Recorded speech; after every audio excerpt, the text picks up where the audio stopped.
AWS On Air. I'm Jasmine Kiles. I'm joined here with my co-host, AM Grabelny. How's it going, AM? You pronounced my name right. It's incredible. Every syllable. Every syllable. It's AM. amazing. AM.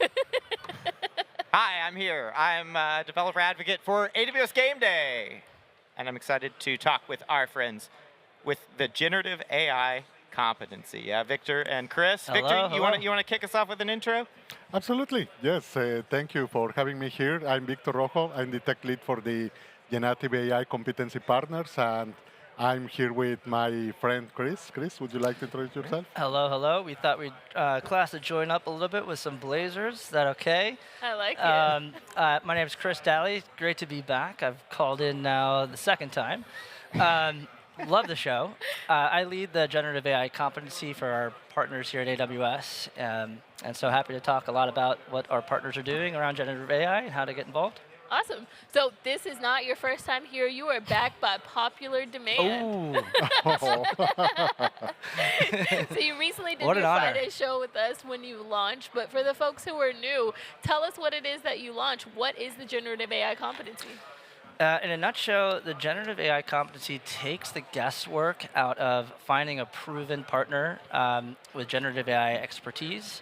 So it really is designed to match-make our customers with partners that have developed Generative AI solutions or helping customers move Generative AI POCs into production. They've gone through validation technically and have demonstrated customer success. Awesome. And that's true of all the competency programs as well at AWS. I've been, Jasmine and I have been in APO for a while, and Yeah. I know you two have as well. But not everybody is familiar with these competencies, right? And that we have these competencies for partners. Do you want to talk a little bit too about like why partners value these competencies, what the competencies do to help the partners? Yeah, I think we're blessed at AWS. We have over 130,000 partners in our network, right? And customers are asking us, how do we find the right partner? It's a little bit like a needle in a haystack. So we've got a number of specialization programs that help customers find partners with a given expertise in a use case, a workload, services. And so our competency partners are partners that have proven through a technical validation that they are able to get customers our generative AI technology into their hands, and they have demonstrated customer success. So we're looking at case studies that they've developed with customers that have showcased the innovation that they're bringing to the customer base. Yeah, and tell us what are the unique advantages that there is to the customer in this? For customers, they know that they are working with partners that have that success, right? So we're taking the risk out of the equation as much as we can to showcase partners that have demonstrated success. I want to bring Victor into this as well because Victor helps to lead the technical validation of our competencies. So, Victor, what are we putting our partners through to showcase their abilities? What we try to bring to the customers, it's I summarize in three words or phrases. The first one is expertise in generative AI from AWS, expertise in AWS technologies at the same time, experience. The partners that are working with our customers, they are bringing that set or that level of expertise and already delivering a history of success stories, successful projects, and that part of case studies with customers that succeeded with them, bringing clear outcomes and efficiencies in their processes. Yeah, okay, so I like it. I'm a little bit in a unique position here, to be honest, because I've sat on both sides. Yeah. I've worked with the AWS side, helping partners achieve a competency, and I've actually been with Chris was just talking about this. Right. I've been with a partner company that was working towards gaining a competency. Now, I'm not gonna lie, there's work from the partners that go into this, right? And it can be something that takes some time, right? And some planning with AWS. So as a partner on the other side of this, what am I getting, right? What are the benefits to me for achieving this competency? Yeah. So I'll talk about generative AI specifically. I mean, Yes. we've got 20 competencies at AWS, sort of showcasing the breadth and depth of partner abilities. But for generative AI, first and foremost, it's that access to product experts, so they get a little bit closer to where we're going with our products. There's that alignment. There's some beta testing invites there.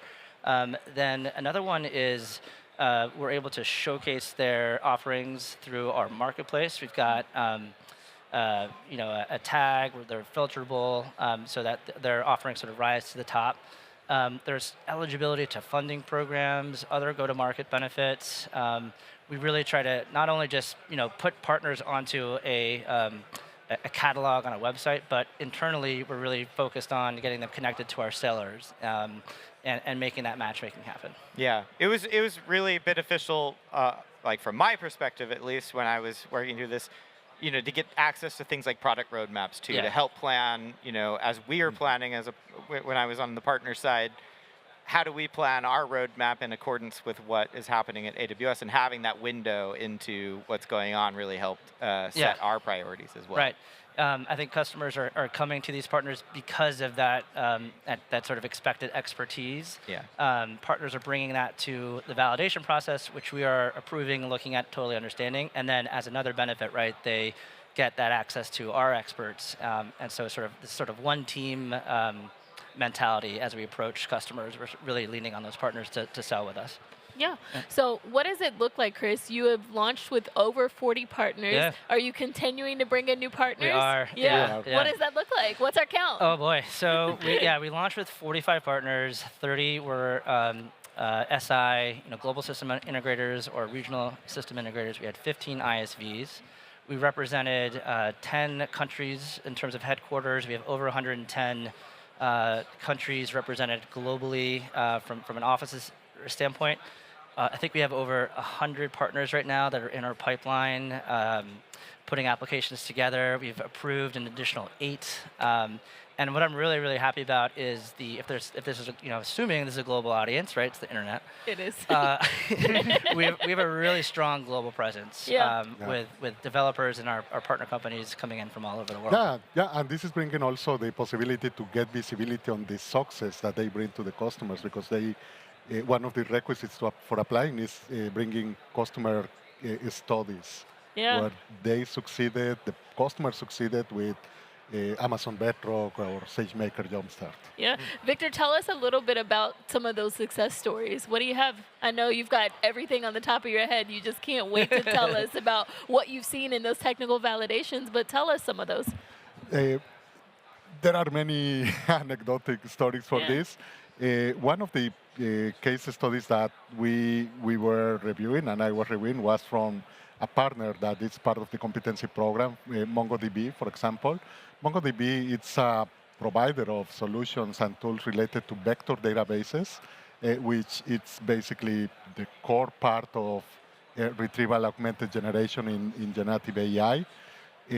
And they were working with a company known as Viso, which is a company oriented to security and compliance, and assessments of third-party vendors. For example, if you want to acquire a software for a certain provider, instead of you doing all the validation or full validation manually, you work with this company and they help you to streamline the process. Okay. They were doing something manually at some point, or semi-automatic, I say, and they started to work with MongoDB and started to use also Amazon Bedrock. The process got streamlined because with Bedrock, in conjunction with the vector database, they analyzed very easily the documents, and the compliance was easier, and to bring the information to make informed decisions for these customers was easier and faster for them. Now, I'm a tech guy, Victor. I wanted to ask you, if I'm a partner looking to go through the competency program, we heard a little bit about the benefits from maybe a business perspective. Yep. What should I expect from a technical validation? I know every case is probably nuanced, and there's conversations that happen based off of what the workload is. But can you give a general overview of what I should expect as maybe an engineering manager or leader and a partner that's going to talk to you? Yes, there are two ways in this part. The competency validates, technically speaking, the practice from consulting or service path partners, and also for software path partners. For the service path, we evaluate all the technical aspects related to the practice that these partners have for onboarding the customers, for identifying what technologies the customer has or wants to start using. They make suggestions, they bring information to help them make informed decisions about what models to use. They help on model evaluations, model customizations. Those are practices that we expect from the partners. We also expect them to bring components related to security, to compliance, also to responsible AI, some practices that the customers are getting more and more aware of this topic, and also how to help the customers to bring to production these type of applications, how to make sure the content in that vector database that I mentioned before gets refreshed in the content in a continuous and evergreen process of information, but also the models, how they get improved in the time after it was launched, the process.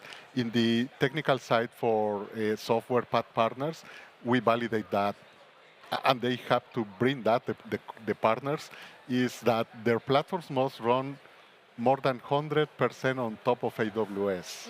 And we don't want them to be like gateways to other external services for Gen AI. We want them to be consuming and using totally Amazon Bedrock or models that they run on top of AWS, and integrating or stitching together with other services that we already know that are there to make possible the things possible in integrations and connections. I like that. So if a customer knows, then they go and they say, hey, I want to work with this generative AI partner who's in this specialization, right, being the competency. Yes. They're going to know and trust, because of our validation process, that this is running on top of Amazon Bedrock. Exactly. They are running Bedrock, and that this can be consumed as a SaaS platform or customer deployed in their own VPC. Okay, awesome. So you brought us a little something. Yeah, we got today. a demo, right? We're going to see it in action. Let's see it, Victor. We need to repeat this. What'd you bring to show us today, Victor? Today, I plan to show you a demo on my laptop that brings a tool from one of our partners, Weights and Biases. Weights and Biases, it's a company that has been for a while in the industry for analyzing, validating, evaluating, and deploying machine learning, but now generative AI solutions or applications. With Weights and Biases, a tool with this is known as WIT, this tool. The developers and builders, they can get a good visibility about their applications, what's going on inside. For example, each time that you type a prompt that you're interacting with a chatbot that is using generative AI, in this case Bedrock, you can see what is the customer asking and what is the response, and if there was any errors, for example, or if the model started to hallucinate. We need to think about the non-deterministic nature of the models. So this gives you that level of visibility and also of collaboration that you can have with the rest of the teams that are around this application. Could be quality assurance, development, or other areas. And here, what I can show you is in my code. One of the important things is that what you just need to do is to install the package. This is a Python code totally. You install the package from Weights and Biases Way. You need to register in the website, and after that, you just start here the package that will connect with the Weights and Biases portal, and that's it. It will return with this nice visualization website where you can see everything that is happening inside your application. Here you can see the traces and the operations that are called at the moment that you decided to use in your code. For example, if here in my code I decided to instrument the calls that I'm doing to Anthropic, to Claude in this case, asking for a code completion, text generation. And here I'm simulating one person. Do you remember the last time we talked about that you wanted to be a spy and We meet in did. that role? We Well, did. here what I decided to emulate, it's a person known as Joe, who will emulate a contact center agent that is attending calls. But these calls are for 911. Okay. In this case, in this prompt that I created, um, the agent that is, or the agent that I am emulating, first, they need, he or she needs to evaluate um, if the question or the query from the customer is an emergency or non-emergency. And if it's an emergency or not, here there are some examples how to classify that. And based on the level of emergency and the query, the model will answer that question. The most important part is, okay, we will see how it answers, but we will see in the web platform how everything is happening in terms of observability. For example, also something that I'm doing is to ask the model to generate examples of calls. Let me run here again, for example, this generation. I'm asking the model to generate 5 examples at this moment. Something happened here. For example, there was an error here. It says it was a JSON. Let's see in the weights and biases platform what errors we got here. And we can see there's 5 examples here that got an error. We can see here the error more visually instead of trying to dig into the console. We can see what happened. We can see the code that was used at that moment to generate the examples. Here's the prompt that we used. I was asking to generate a JSON example. And here we can see a summary and how much time it took to try to do this. If I try again, let's give it a try here. And that's interesting, Victor. You know, when you were first describing it, I was thinking, oh, this is just applicable to like figuring out how my model itself is performing in terms of the inferences it's making. But now you're also showing, like it's also reflective in the code itself. In the code itself, you know, for any errors it's returning, even if it's not related to the model's performance. You know, like having a JSON error is not the fault of the model. Like the model's not returning something incorrect. It's you as the or maybe hallucinations, or maybe the information wasn't fully structured. Here I'm showing on screen an example how it is appearing. Some calls that you can see here. There's a car accident, someone, you know, that kind of information. And here, after I got these calls, now let's see what the model can answer to those calls from a user. Okay. So here I'm calling Cloud again from Bedrock.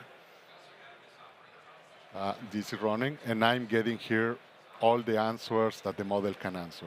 Sorry to hear that. Okay. This is a situation. I need your address. I will dispatch an emergency medical services. Okay. All of this emulating, and also the model sometimes here will share the reasoning that it did in order to... This is why I responded in this way. Exactly. Yeah. That's what we can see. And all of this, it's totally visible in WIP from weights and biases. Okay, so this is actually what I was expecting, because I'm a DevOps guy. Like nothing new in that first example that you were showing me that I wouldn't expect from any observability tool. But this was what I was curious about, right? Because you mentioned earlier, right? The responses from the model are non-deterministic, right? Typically when you're doing traces of code running in a production system, it's deterministic. You want something to happen and something isn't happening, and you're trying to figure out why. With the models, it's harder to figure out why, because things are coming. So I was actually really, really curious to see how that's handled. And also the collaborative side, that not just you can see those results, someone else in the team can join this console and start watching together and analyzing what could be the origin, maybe the data that you use for training that model, or maybe some line of code that you got at that moment. Right, something in your prompt, perhaps, that you need to the prompt tweak. Yes, maybe you need a a deeper prompt engineering work there, and you can see it clearly here. For example, here we are seeing the call. Yes. Here there's the request. We can see that it was successful. Here we can see the entire uh, definition of the prompt that we used. Okay. And here is the question that we can ask. And so one of the things I'm really interested in is like sort of extracting like the technical layer and like what's the real world use case here. And so as I understand it, correct me if I'm wrong, but right, it's a system that is built for a caller to call into the program, and the LLMs will basically determine how to route that that inquiry. Is it an emergency? Do we need to go to a 911 agent to handle this, or is it something that we can just handle with Yes, an FAQ response? Right. For example, what happens if you call and you say, "Hey, I think there's insects in my basement." Is that an emergency? Right. Does that or warrant not, a or police just visit? yeah. Right. So How, instead of how that- big are that- the insects? I need more details, actually. I mean, are we talking like Yeah, 20 maybe- feet insects, or, or just a fly? yeah. Let's ask Claude that. Yeah. Yeah, that's close. That's, We can do that. Yeah. Yeah, and Chris, to your point, this is like it sounds like, Victor, a system intended to capture all of these inferences that are happening, so you can monitor and make sure that it's getting routed the right way. For example, in this use case, right? Yes, and brings you also to improve the model, the application that you have already in production, to improve also at the end of the day, this is customer forward, Right. and we are thinking about the customer experience, how they can get that Exactly. visibility. So this is a 911 example, but this system could be used in a call center, right? A service agent. Like for example, another partner who's here today, Slalom, is working with major airlines today, right? And they've built a system where the LLM can basically take email inquiries coming in from customers who are upset about something, and write a very personalized response to that customer to satisfy their need, right? And so what they've done at scale is taking the burden off of the customer service agencies within those airlines to produce a very customized and personalized approach to handling customer service inquiries. So, Right. yeah, just another example. Yeah, that was Makes a lot of awesome. sense. I love that demo. I always love the demo and the customer service, and the customer stories that you bring to us. But something fun that just dropped. What just dropped yesterday? Oh, we did have a blog that came out. New Yes, blog. yes. It is called "How AWS Partners Are Driving Innovation and Efficiency with Amazon Bedrock and Amazon Q." It was a fun blog. Yeah, we really leaned on our partner community, our Generative AI Competency Partners, to tell us their inputs on their latest releases coming from Amazon Bedrock that dropped middle of last month, and then with our general availability of Amazon Q. So we had 8 partners come in and sort of tell us how they're bringing it to the real world and their customers. So we'll share the link if anyone's interested. But Got it's some that good new tidbits. blog smell still. Now, Chris and Victor, we're running short of time here, but if I'm a partner and I'm not a competency partner yet for the generative AI competency, how do I connect with you two? So you can always find us on LinkedIn, but the steps to apply to the program are through Partner Central. So you log into our internal portal for partners. You'll just search for Generative AI Competency. You'll get our validation checklist, and that's sort of the full script of instructions and requirements that partners need to go through to get validated. It can take some time, but we're doing a thorough check on the partner's abilities. We want to truly understand how they come to market, so we can align them really well with our field and educate our customers their specialization, and take a look at those customer stories and really bring those to life so that it can start to connect with customers who want to get Gen AI solutions implemented. Yes. Yeah, and if I'm a customer who has a use case with generative AI and I want to scale through a partner, how do I find those partners? That's Well, you bring us home, Victor, please. yeah. There are several resources there. For example, taking a look at the case studies that are published already in the AWS page for Generative AI Partners is something where they can start finding out published this case study and who is the partner who broke that story. They can take a look at the competency program where they can find partners specialized in certain areas or industries. And also, they can reach out to their account manager. The Yeah. account manager is the first I'll source say- of I'll truth do that can Matt help Y them, too. proud here too and say marketplace also, right? Yeah. You mentioned Marketplace marketplace is earlier. another- Chris. Yeah, we've got Marketplace. Read our blog. All the links are there. You'll get to our partners really quickly. Get the Yeah. catalog. But yeah. All right. Awesome. Thank That's you. all the time we got, Jazzy. Yeah. Appreciate it. This has been so fun. We Enjoyed it. love having you here on AWS On Thank Air. you. Thanks for Anytime. being our #1 fans. Thank you. Stick That's around. right. We'll be back with more.